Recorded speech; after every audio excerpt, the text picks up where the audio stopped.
تو انسانوں میں اختلاف بھی ہوتے ہیں، لیکن نفس کی تربیت جب ہو جائے نا تو وہ اختلاف نفس کے زیر اثر نہیں ہوتا، پھر وہ شیطان کے زیر اثر نہیں ہوتا، ورنہ وہ آدمی پڑھا لکھا جاہل ہوتا ہے، پڑھا لکھا جاہل ہوتا ہے۔ حضرت بریلوی رحمۃ اللہ علیہ کے خلیفہ گزرے ہیں، وہ فرمایا کرتے تھے شکر اللہ کا میں ان پڑھ ہوں، جاہل نہیں ہوں۔ کسی نے کہا تھا ان پڑھ اور جاہل میں کیا فرق ہوتا ہے؟ فرمایا ان پڑھ اور جاہل میں یہ فرق ہوتا ہے کہ ان پڑھ کو کوئی مسئلہ سمجھا دے تو وہ مان لیتا ہے، جاہل نہیں مانتا، جاہل اڑ جاتا ہے۔ تو شکر ہے کہ میں ان پڑھ رہا ہوں، جاہل نہیں رہا میں، ورنہ جاہل کے سامنے نفس ایسی ایسی تعویلات لاتا ہے کہ اس کو شکست دینا بڑا مشکل ہوتا ہے، اس کو ہرانا بڑا مشکل ہوتا ہے۔ تو بہرحال بات یہ عرض کر رہا کہ طریقہ نقش بندیہ جو ہے، اس میں جو نسبت کا اثر، ذکر کی تاثیر، وہ انسان کے باطن میں ایک ایسی تبدیلی پیدا کرتا ہے کہ شریعت اس کا ذوق اور مزاج بن جاتا ہے، اور شریعت جب ذوق اور مزاج بن جائے آدمی مجاہدے سے نکل جاتا ہے، وگرنہ ساری زندگی کا مجاہدہ کب تک کرتا رہے گا آدمی؟ کب تک کرتا رہے گا آدمی؟ موت کا تو کوئی پتہ نہیں، ابھی پتہ نہیں کبھی زبان پھسلی ہوتی ہے، کبھی نگاہ پھسلی ہوتی ہے، کبھی کیا حالت ہوتی ہے، کبھی کیا۔ وجہ یہ ہے کہ اب جس وقت ذکر دائمی نصیب ہوتا ہے نا آدمی کو، ذکر دائمی، موت کا بھی کوئی پتہ نہیں کب آئے گی، موت کا تو کوئی پتہ نہیں، ٹھیک ٹھاک ہوتا ہے آدمی، صحیح سلامت ہوتا ہے۔ اس طریقے کی فضیلت یہ ہے کہ جس آدمی کو دائمی ذکر نصیب ہے، چاہے تسبیح اس کے پاس تھی یا نہیں تھی، یہ تسبیح پہ کچھ پڑھ رہا تھا یا نہیں پڑھ رہا تھا، کیونکہ یہ ذکر اس کا قلب پر جاری تھا اور قلب پر اس کا تصور رہتا تھا۔ اب موت آئی ہے تب بھی غفلت میں نہیں آئی اس کی۔ اسی لیے کئی لوگ پوچھتے ہیں کہ یہ جو قلبی ذکر ہے اس کے لیے باوضو ہونا ضروری ہے، اس کے لیے پاک ہونا بھی ضروری نہیں ہے۔ جیسے موت کسی حال میں بھی آ سکتی ہے نا، تو یہ ذکر بھی ہر حال میں کر سکتا ہے آدمی، کیونکہ یہ روحی ذکر ہے، روحی ذکر ہے، اور روح کے لیے کوئی وقت کی جگہ کی قید بھی نہیں ہے، سمجھے نا جی؟ جسم کے لیے قید ہے نا، زبان سے آدمی کو ایسے مقامات پر ذکر نہیں کرنا چاہیے، جیسے بیت الخلاء میں گیا ہے جی، نجاست سامنے پڑی ہوئی ہے، یا کوئی ایسی اور چیزیں سامنے گندگی کی ہیں، تو اسے موقع پہ زبان سے ذکر نہ کرے، منع کیا گیا ہے، بے ادبی ہوتی ہے۔ لیکن جو جی کا ذکر ہے، نفس کا ذکر ہے، وہ تو آدمی زبان سے نہیں کرتا، وہ تو اس کا روح کرتی ہے اس کی۔ تو اس لیے کسی حال میں بھی ذکر سے اعراض نہیں ہونا چاہیے۔ جب وسوسہ تنگ کرے نا آپ کو، خیالات تنگ کریں، اس کا علاج فوری طور پر آپ متوجہ اللہ ہو جائیں۔ جو ہی روشنی اندر پیدا ہونا شروع ہوگی، ظلم بھاگنا شروع ہو جائے گی، اور اس کے نتیجے میں آپ ایک نارمل آدمی بن جائیں گے۔ جہاز کا سفر کریں، بس کا سفر کریں، ویگن کا سفر کریں، بس ایک آسان طریقہ میں آپ کو بتاؤں، یہ ادھر ادھر جھانکنے سے نا گاڑیوں میں بیٹھ کے، اس کے بھی آسان طریقہ کہ چہرے پہ پردہ ڈال دیں، چہرے پہ پردہ ڈال دیں، اور چہرے پہ رومال ڈال کر اپنے کام میں لگ جائیں، بس اپنے کام میں لگ جائیں، منزل آئے اتر جائیں، بس کوئی پتہ نہیں حسن ابدال کدھر گیا تو ہری پور کدھر گیا تو فلاں جگہ کدھر گئی، بندہ منزل پہ پہنچ جاتا ہے۔ تو آج کے ان فتنوں سے بچنے کے لیے بھی سوائے اس کے اور کوئی حل نہیں ہے کہ آدمی اپنی صحبت کو ٹھیک رکھے، ربط ٹھیک رکھے، اور ذکر دائمی کو اختیار کرنے کی کوشش کرے، ذکر دائمی کو اختیار کرنے کی کوشش کرے۔ زبانی ذکر بھی ہمارے طریقے میں یہ تحریر لسانی ہے،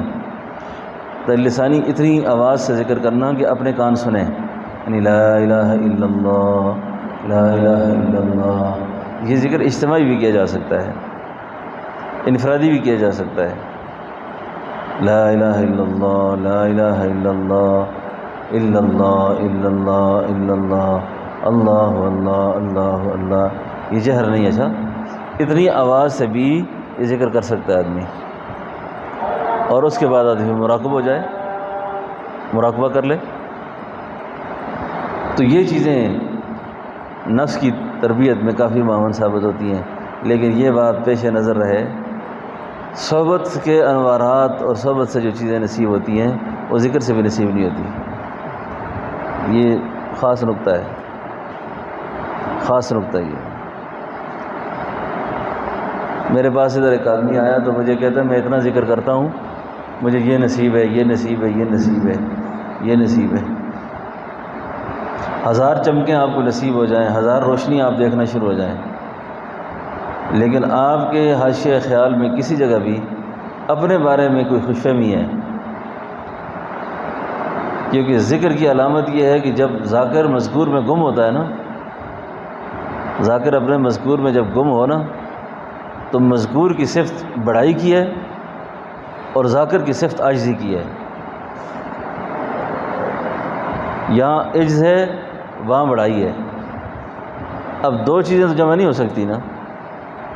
کہ ہو سکتی ہیں؟ نہیں جمع ہو سکتی۔ آپ یا ذاکر ہوں گے یا مذکور ہوں گے،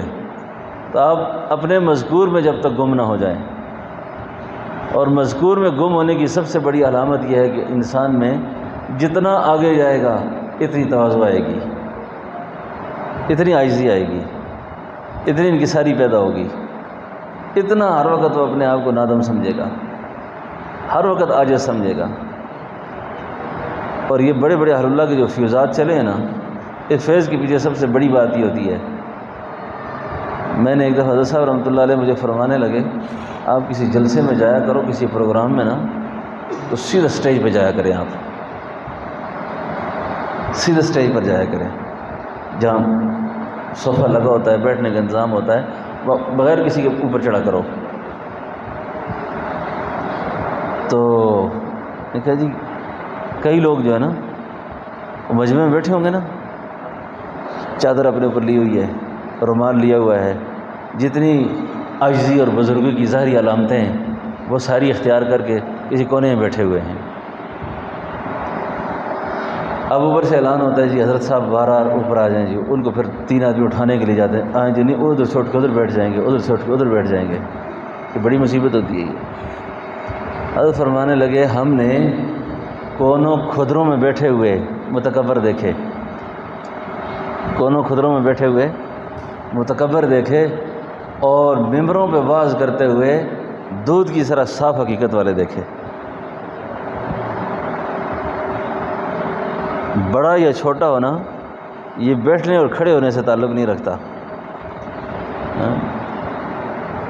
بڑے بڑے ہوتے ہیں، چاہے نیچے بیٹھ جائیں یا اوپر بیٹھ جائیں۔ ہمارے حضرت پیر قریشی جو تھے نا، حضرت خواجہ فضل علی قریشی مسکین پوری رحمۃ اللہ علیہ، بہت بڑا آدمی گزر گیا ہے، یہ تشریف لے گئے دین پور۔ دین پور شریف بہت بڑی خانقاہ گزری ہے، اور انگریز سامراج کے خلاف جتنی بھی تحریکیں اٹھی ہیں نا بغاوت کی، انہی خانقاہوں سے اٹھی ہیں۔ تو دین پور شریف کی جو خانقاہ تھی نا، یہاں مولانا عبید اللہ سندھی، بڑے بڑے اکابر یہاں گزرے۔ تو اس زمانے میں وہاں پر خلیفہ غلام محمد دین پوری تھے۔ یہ خلیفہ غلام محمد دین پوری وہ تھے جن کی چارپائی کے پایا پکڑ کر علامہ اقبال ساری رات بیٹھا رہا تھا، اور جب تہجد کا وقت ہوا تو حضرت کو پانی کا لوٹا دیا، اور پانی کا لوٹا دے کے فرمایا تھا جنہیں میں ڈھونڈتا تھا زمینوں میں آسمانوں میں، وہ نکلے میرے ظلمت خانہ دل کے مکینوں میں، اگر کچھ مرتبہ چاہیے تو قد خدمت فقیروں کی، نہیں ملتے یہ گوہر بادشاہوں کے خزینوں میں۔ ارادت، اقبال بھی سلوک کے مسائل کو سمجھتا تھا نا، بڑا زبردست نقطہ بیان کرتا ہے، کہتا ہے ارادت عقیدت ہو تو پھر دیکھ ان خرقہ پوشوں کو، ارادت عقیدت ہو پھر دیکھ ان خرقہ پوشوں کو، ید بیضا لیے بیٹھے ہیں اپنی آستینوں میں، کبھی اپنا نظارہ بھی کیا ہے تو نے اے مجنوں، کہ لیلا کی طرح تو ہے محمل نشینوں میں۔ محبت کے لیے دیکھ کوئی دل ٹوٹنے والا، یہ وہ میں ہے جسے رکھتے ہیں نازک آبگینوں میں۔ یہ پوری نظم ہے حضرت کے بارے میں کہی اس نے۔ تو حضرت قریشی جو تھے نا، حضرت سفید امامہ باندھا کرتے تھے اور 11 ہاتھ یا 7 ہاتھ آپ کا امامہ ہوتا تھا، اور پوری سفید لباس اور بڑی شان و شوکت سے آپ کی ایک چال ڈالتی ہے آپ کی۔ تو کسی نے کہا حضرت خلیفہ غلام محمد دین پوری جو تھے یہ قریب میں ایک بزرگ قادری طریقے کے ہیں، تو اگر حضرت جاتے جاتے ان سے ملاقات کر لیں۔ تو حضرت نے فرمایا بھائی ملاقات تو کریں گے، لیکن ایک اصول سمجھو، جو شخص بڑوں کے پاس بڑا بن کر گیا ہے وہ خالی ہاتھ لوٹا ہے، جو بڑوں کے پاس بڑا بن کر گیا ہے وہ خالی ہاتھ آیا ہے۔ اب تم سارے میرے مریدین متعلقین ساتھ ہو اور میں تم سے آگے سواری پہ نمایاں چاہ رہا ہوں، اب کیسے ان کی خانقاہ میں داخل ہوں، کیسے حضرت سے ملاقات کریں؟ تو خواجہ عبد المالک صاحب آپ کے خلیفہ بھی تھے اور بڑے حضرت کے ناز اٹھانے والے تھے،